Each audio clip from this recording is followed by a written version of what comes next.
परम आदरणीय प्रधानाचार्य महोदय जी, मुख्य अतिथि महोदय आदरणीय सरपंच साहब, मेरे दादो साहब, सम्माननीय गुरुजनों, गांव से पधारे हुए मेहमानों और प्यारे सहपाठियों।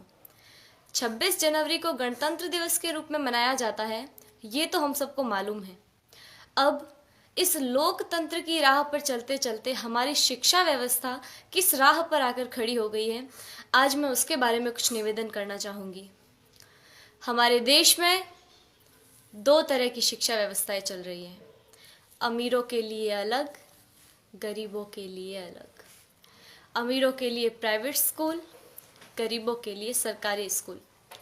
मैंने कई बार देखा है, घर पर जब मेहमान आते हैं और पूछने पर हम ये बताते हैं कि सरकारी विद्यालय में पढ़ रहे हैं, तो उनके चेहरे का रिएक्शन, भाव एक अलग तरीके का हो जाता है।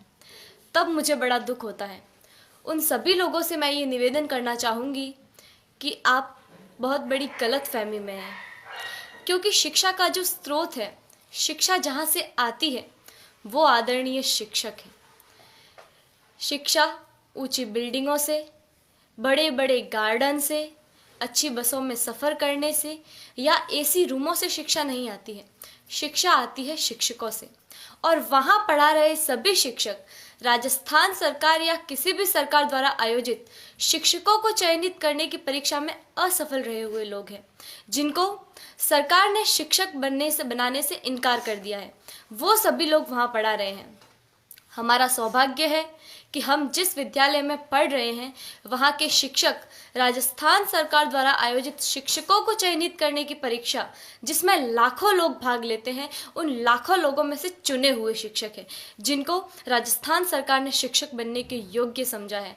हमारा सौभाग्य है कि हमें ऐसे ट्रेंड टीचर पढ़ा रहे हैं। मुझे गर्व है कि हम अच्छे हाथों में हैं।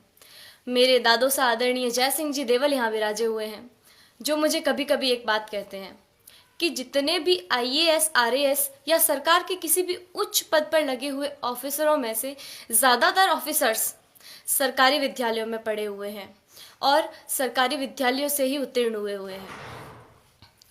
वर्तमान में एक डॉक्टर, एक इंजीनियर, एक वकील, एक बिजनेसमैन, यहाँ तक कि इन विद्यालयों में पढ़ा रहे शिक्षक भी अपने बच्चों को सरकारी विद्यालयों में पढ़ाना नहीं चाहते हैं।